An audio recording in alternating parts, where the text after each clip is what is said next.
What's up, everybody? It's AJ with etrailer.com. Today we're going to be checking out the eTrailer tilting and folding cargo carrier on our 2021 Subaru Outback.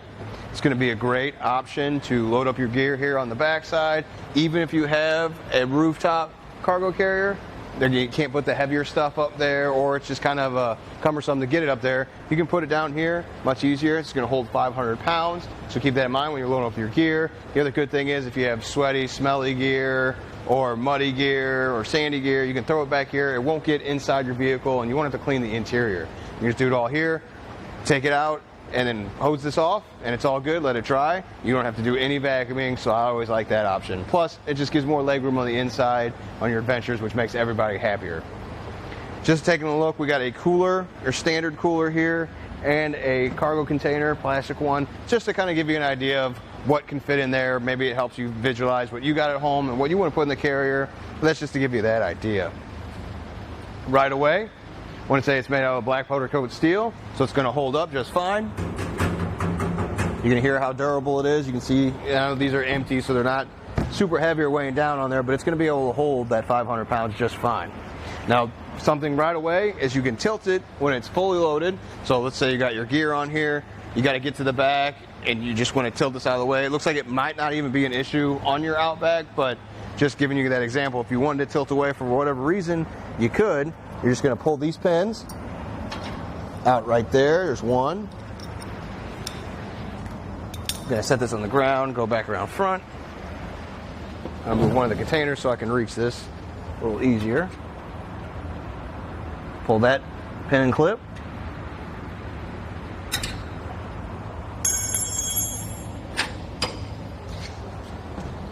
Tilts away, just giving you more clearance just in case it's stacked up a little too high and you can't open that back hatch. Now, full access, no problems.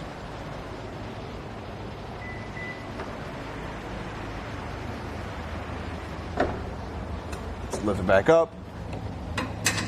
And replace the pin that easily.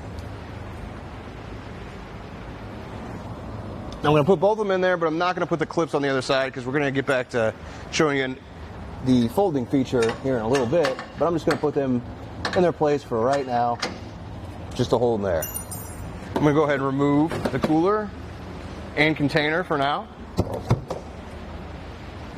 Now we can get a better look at the inside of the carrier. So this is about how much space you're working with without anything in there, but let's get specific measurements and see what you're working with. From front to back, inside to inside, it's going to be 24 inches from here to here. And then from side to side, it's going to be 60 inches from there to here. So that's exactly how much space you're working with. Let's see how close it is to the ground. See ground clearance. Looks like it's pretty high up the ground. You probably shouldn't have to worry about your hitch on your Outback. It's pretty high up there, but let's 14.5 inches from the ground, so I think you're going to be just fine, but we always like to warn people, watch out when you're going up steep driveways or big hills. You don't want that bottom out.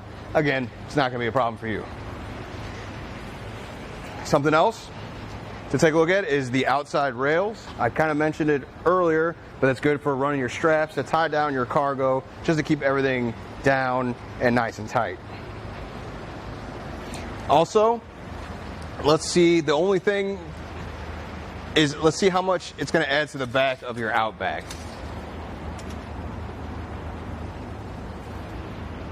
It's like about 42.5 inches, so that adds quite a bit there. That's something you want to keep in mind. If this is the first accessory you put in your hitch, you're going to remember it's back there. When you're pulling your garage, you want to show your garage on it, or pulling out of tight spaces, backing out anywhere. Just remember it's back there. You don't have any issues with that. But there's one thing that's going to help that out, is you can actually fold it up and take up less space. So this is why I didn't put the clips back in there in your pins. I'm just going to pull those out real quick. And instead of going down, we can fold it up just like that.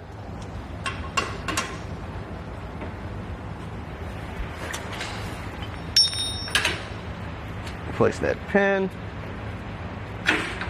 There we go. I just didn't have it lined properly. And let's put this one here too. There we go.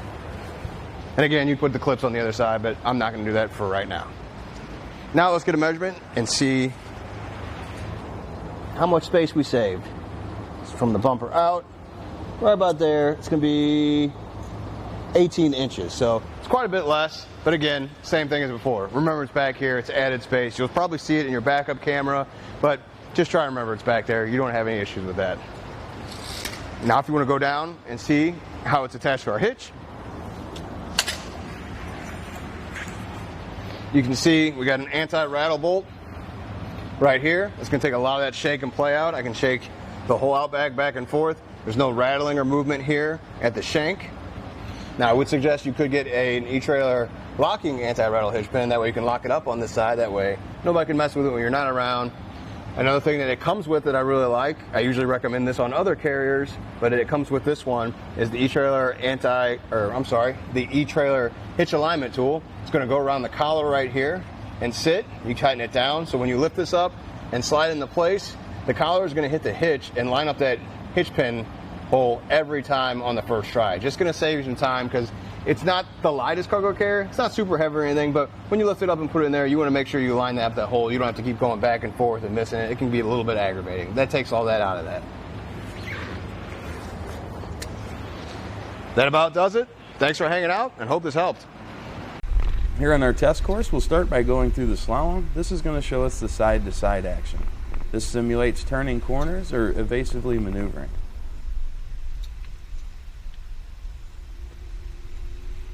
Once we get to the full speed bumps, we'll see the up and down action. This will be just like driving in and out of a parking lot, parking garage, or driveway. Once we get to the alternating speed bumps, we'll see the twisting action. This will simulate hitting a curb or pothole or driving over uneven pavement.